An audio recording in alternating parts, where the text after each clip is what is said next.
کچھ مزید احسانات جو اللہ تعالیٰ نے بدر والوں کے اوپر کیے اس کو بیان کیا جا رہا ہے۔ صورتحال یہ پیش آئی، مسلمانوں کو نشیبی جگہ ملی، ریتلی جگہ ملی، اور کافر جو تھے وہ ایسی جگہ پر جہاں پر کنویں وغیرہ۔ تو حضرت حباب بن المنذر رضی اللہ تعالیٰ عنہ نے آپ علیہ الصلوۃ والسلام سے ارشاد فرمایا، یا رسول اللہ جس جگہ ہم آپ ٹھہرے ہیں یہ حکم خداوندی ہے یا آپ کا چناؤ ہے؟ ویسے تو آپ علیہ الصلوۃ والسلام نے فرمایا نہیں، حکم خداوندی نہیں ہے۔ تو آپ علیہ الصلوۃ والسلام کے صحابی حضرت حباب بن المنذر رضی اللہ تعالیٰ عنہ نے ارشاد فرمایا، رسول اللہ جنگی حوالے سے یہ جگہ ٹھیک نہیں ہے، یہاں سے تھوڑا آگے ایک جگہ ہے جہاں پر ایک کنواں بھی ہے، وہ جگہ موزوں ہے ہمارے لیے۔ آپ نے فرمایا ٹھیک ہے۔ لشکر کو وہاں لے جایا گیا، وہاں جو ایک کنواں تھا اس پر قبضہ کر لیا گیا، لیکن حالت اب بھی یہ ہے کہ مسلمانوں کی جو جگہ ہے وہ ان کے حوالے سے، کافروں کے حوالے سے ٹھیک نہیں ہے۔ باعتبار جنگ ریتلی جگہ ہے، اوپر سے جب وہ ہوا چلتی ہے تو ساری آنکھوں میں پڑتی ہے ریت، ایک مٹی پڑتی ہے ایک ریت پڑتی ہے، بڑا فرق ہے۔ کیوں جی؟ ریت پڑے زیادہ بندے کو تکلیف ہوتی ہے۔ سواریوں کا مسئلہ بھی یہ ہے کہ وہ بھی چلتے وقت بوجھ محسوس کرتی ہے، بندہ ریت میں چلے تو ایسا لگتا ہے جیسے ریت بندے کو کھینچتی ہے، پاؤں پکڑ لیتی ہے۔ اب یہ کیفیت ہے۔ اور ادھر کچھ صحابہ کو غسل کی حاجت بھی پیش آ گئی، ٹھیک ہے، پانی بھی نہیں ہے، اور ادھر سے شیطان نے وسوسہ ڈالنا شروع کر دیا۔ میں پورا خلاصہ آپ حضرات کے سامنے رکھ رہا ہوں، بعد میں ترجمہ میں سمجھ آ جائے گا، آیت سمجھ میں آئے۔ شیطان نے وسوسہ ڈالا، اگر تم حق پر ہوتے تو یہ تکلیفیں نہ اٹھانی پڑتی، دیکھو نا سواریاں بھی نہیں ہیں، تگنی تعداد ہے دشمن کے مقابلے میں، 313 تگنی بنتی، تم سے 313 ہتھیار بھی نہیں ہے، جانور بھی نہیں ہے، بھاگ بھی نہیں سکتے، نیچے ریت والی جگہ ہے۔ اس طرح کے خیالات، وسوسے جو ہیں وہ شیطان نے دماغوں میں ڈالنا شروع کر دی۔ تو اللہ نے اپنا کرم کیا۔ اچھا، یہ ساری باتیں بتانے کا مقصد کیا ہے وہ میں آخر میں عرض کرتا ہوں، ٹھیک ہے نا، تاکہ آپ کو پورا یہ جتنے اللہ نے احسانات گنوائے سب سمجھ میں آ جائے۔ اللہ تعالیٰ نے بارش نازل فرما دی، ہوا کیا؟ غسل بھی ہو گیا، وضو بھی ہو گیا، اور برتن بھی بھر لیے، جانوروں کو بھی پلا دیا، اپنے لیے ذخیرہ بھی کر لیا، ریت ساری بیٹھ گئی۔ اب جو پریشانی انہیں لائق تھی، مزے کے بعد پھر نیند آئی، نیند کے بعد جب اٹھے تو وسوسے بھی ختم ہو گئے، وسوسے بھی ختم ہو گئے، اور جو پریشانی انہیں لائق تھی وہ اب کافروں پر شروع ہو گئی۔ وہ کیوں نہ ہوتی؟ حضرت علی المرتضیٰ رضی اللہ تعالیٰ عنہ ارشاد فرماتے ہیں، جس صبح جنگ ہونی تھی وہ پوری رات کوئی مسلمان ایسا نہیں تھا جو نہ سویا ہو سوائے آقا علیہ الصلوۃ والسلام کی، پوری رات اللہ کے حضور سر بسجود ہو کر دعائیں مانگتے رہے۔ کیا مانگتے رہے؟ مولوی صاحب اب بچہ ویزا نہیں لگتا پیا، کچھ کرو، مولوی کی کرے، وہیں رب تمہارا، سجدے میں گرو۔ مولوی صاحب کاغذات نہیں بن رہے، کی کریے؟ سجدہ کرو۔ گھر میں برکت نہیں، کیا کرے؟ سجدہ کرو۔ رزق میں برکت نہیں ہے، سجدہ کرو۔ دکان میں برکت نہیں ہے، نماز پڑھا کرو۔ تمام مشکلات کے حل بتاتے، مولوی صاحب کیا کرے؟ یہ کس کس کے وظائف کس کس کو، دن میں 100 مقتدی ہے، 100 مقتدی دعا کا کہتا ہے مولوی صاحب کدے کدے واسطے کرے تو کدے کدے واسطے سجدے کر، جس کی مشکل ہے وہ کرے، جس کی مشکل ہے وہ کرے۔ پھر اتنے کم ظرف ہے، میں کھلے طور پر کہتا ہوں، کتنے ساتھی کام ہوا شکریہ تک ادا نہیں کیا۔ بندہ ہوتا ہے نا آ کر کہ جی تساں کوئی دعا کیتی سی، تساں وظیفہ دسیا سی، تہاڈی میں ہم نے تو اللہ کے لیے کرنا ہے، ہمیں کیا ہے، شکریہ تک ادا نہیں کرتے۔ جب کام ہو جائے بندوں کے اللہ کا نہیں کرتا، ہمیں تو پتہ ہے نا اللہ تو جڑا نہیں کرتا ساڈا کی کرے گا، جو اللہ کی نعمتوں کا شکر نہیں کرتا، ہم نے تو ایک بات بتاتی اس کے ذریعے کام ہوا، کیا کریں گے؟ اتنے کم ظرف کام پڑ جائے، منت تر لے ہو جائے، جان دے پاس سے گزرے سلام تک نہیں کرتے۔ ایسے لوگوں کے کام اللہ نہیں نکالتا۔ بندوں کا حق بھی ادا کرنا ہے، اللہ کا حق بھی ادا کرنا ہے۔ جب مشکل آئی کیا کرو؟ بولے جی یار یہ خاتم النبیین ہے، امام الانبیاء ہے، اس نبی کی خواہش کے اوپر صرف یوں کیا ہے اللہ نے قبلہ بدل کر رکھ دیا، بدلا کہ نہیں بدل، یوں کیا ہے چاند کے ٹکڑے ہو گئے۔ بات سمجھ میں آ رہی؟ ہاتھوں سے پانی کا چشمہ جاری، لعاب دہن میں شفا، ایسا عظیم نبی پوری رات جاگ کر مانگ رہا ہے، امت کو بتا رہا ہے، کیونکہ یہ نبی قیامت تک کے لیے ہے اور یہ اصول قیامت تک کے لیے بنا دیا۔ جب بھی مشکل آئے تو کیا کرو؟ اللہ ہم سب کو مانگنے کی توفیق عطا فرمائے۔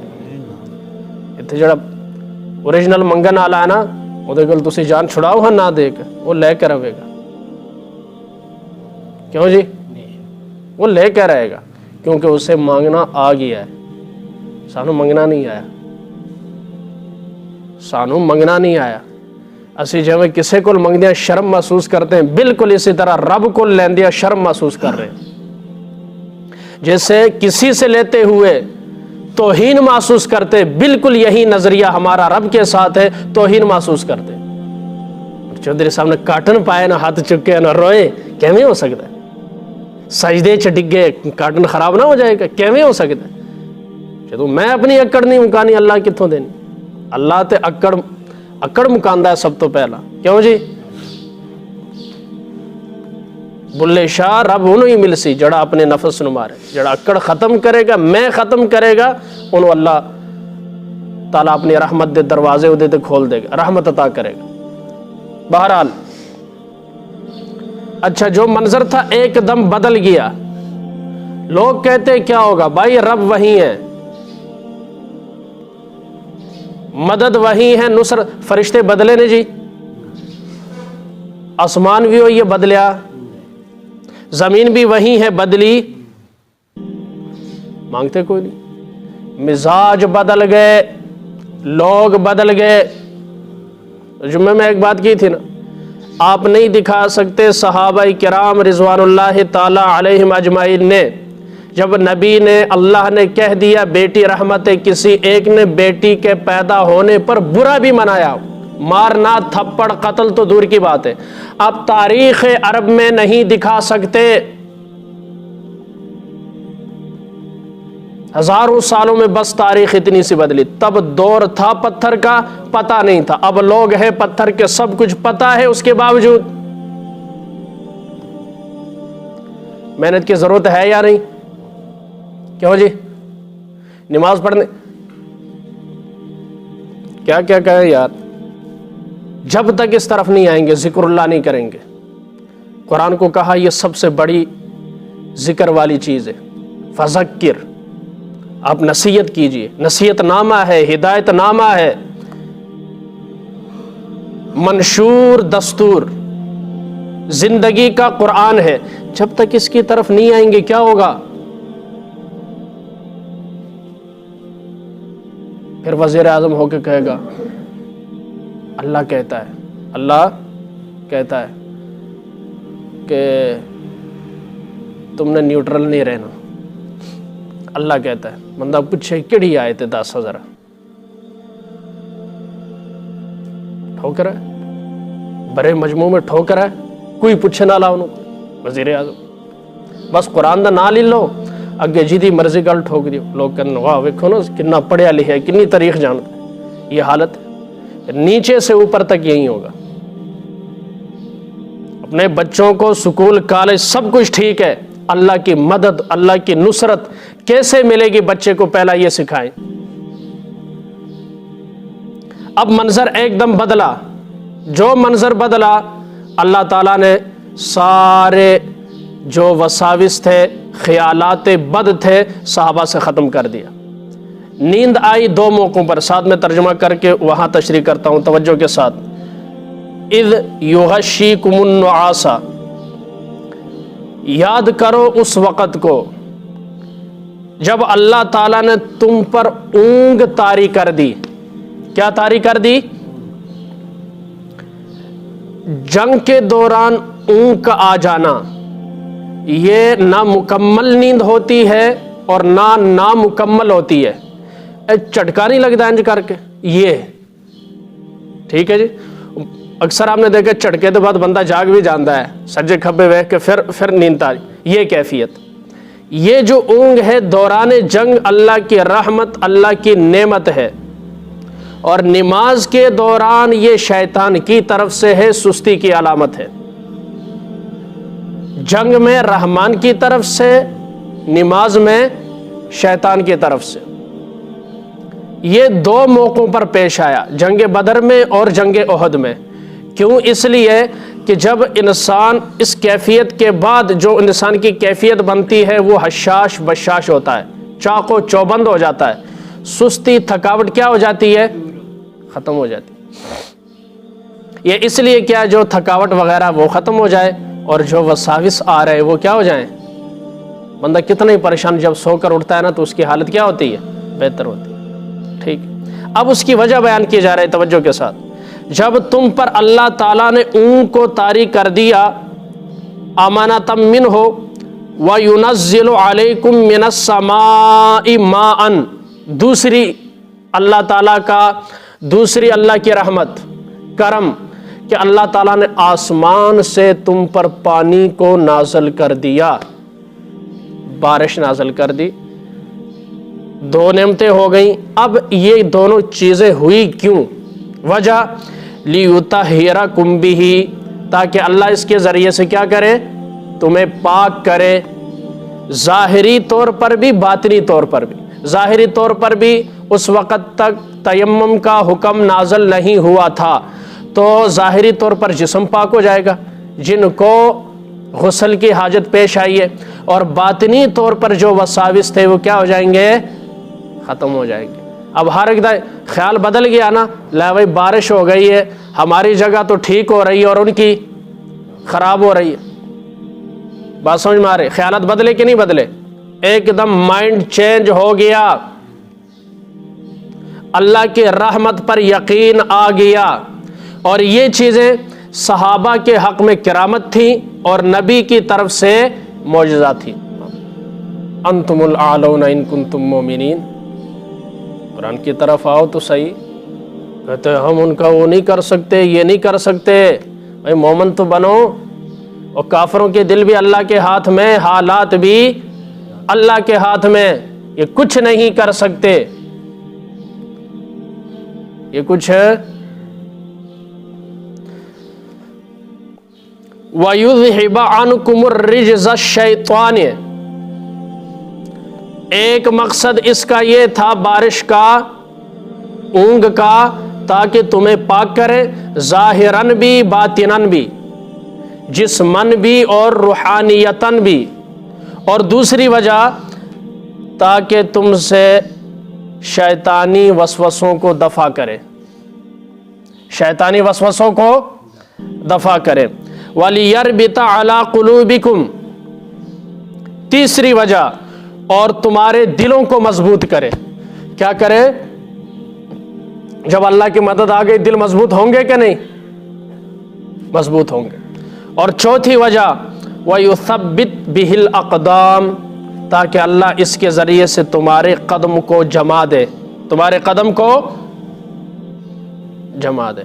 چار چیزیں, دو نعمتیں پیش نظر, چار چیزیں پہلی چیز تمہیں پاک کرے۔ اچھا اللہ تعالیٰ یہ سارے احسانات کیوں گنوا رہے کہ مال غنیمت میں جو ہوا تھا، جوان کہتے تھے ہمارا ہے، بوڑھے کہتے تھے ہمارا ہے، جنہوں نے نبی کا دفاع کیا ہمارا ہے، تو اللہ تعالیٰ یہ سارے احسان بتا کر کہہ رہے ہیں میرے نیک بندو مجھے بتاؤ تو صحیح تمہارا کتنا کوئی حصہ ہے اس میں۔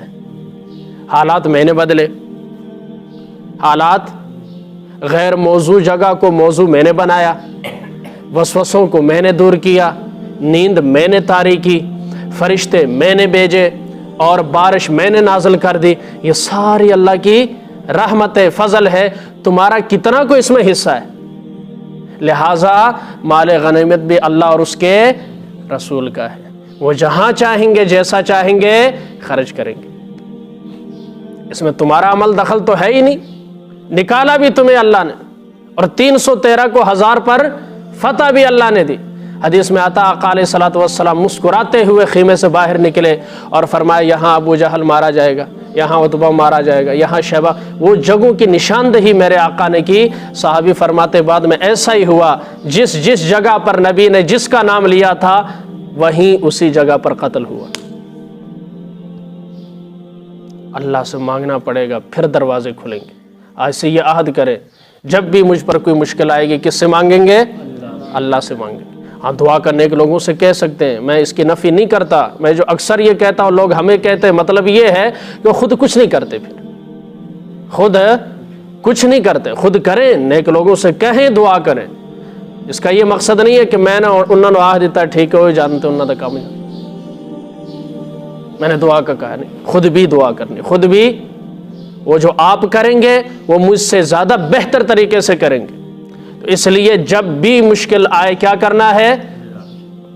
انبیاء، اولیاء، اہل بیت نبی، تابعین و صحابہ پہ جب آبانی گر کے سجدے میں سب نے یہی عرض کی تو نہیں ہے تو مشکل کشا کون؟ یا اللہ یہ جو مشکل پڑی ہے اب اسے ختم کرنے والا اور اس مشکل کو ہٹانے والا، اس تکلیف کو نعمت میں بدلنے والا کون ہے؟ اچھا دو چیزیں ہوتی ہیں، توجہ کے ساتھ آخری بات کرتا ہوں اس کے ضمن میں۔ اللہ بسا اوقات اسی تکلیف دہ چیز کو تمہارے حق میں کیا کر دیتا ہے؟ نعمت والی بنا دیتا ہے۔ اب وہ جگہ تکلیف دہ ہے کہ نہیں؟ لیکن اللہ نے اس کو کیا کر دیا؟ صحیح کر دیا۔ کوئی خاص چیز تمہیں نہیں ملتی لیکن اسی چیز کو اللہ تعالیٰ کیا کر دیتے ہیں؟ نعمت والی کر دیتے ہیں۔ تو اللہ کے لیے اس طرح کوئی مشکل ہے نہیں ہے۔ اللہ ہمیں اسی کے ذات سے مانگتے رہنے کی توفیق عطا فرمائے۔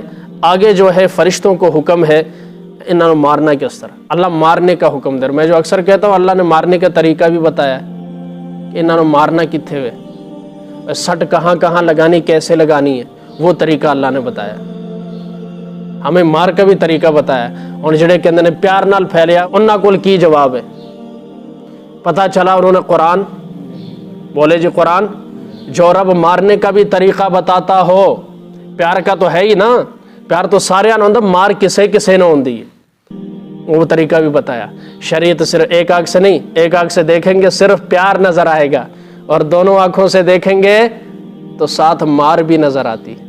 کیا آتی ہے؟ اللہ ہمیں شریعت کے احکام پر عمل کرتے ہوئے اسی ہی سے مانگتے ہوئے زندگی گزارنے کی توفیق عطا فرمائے۔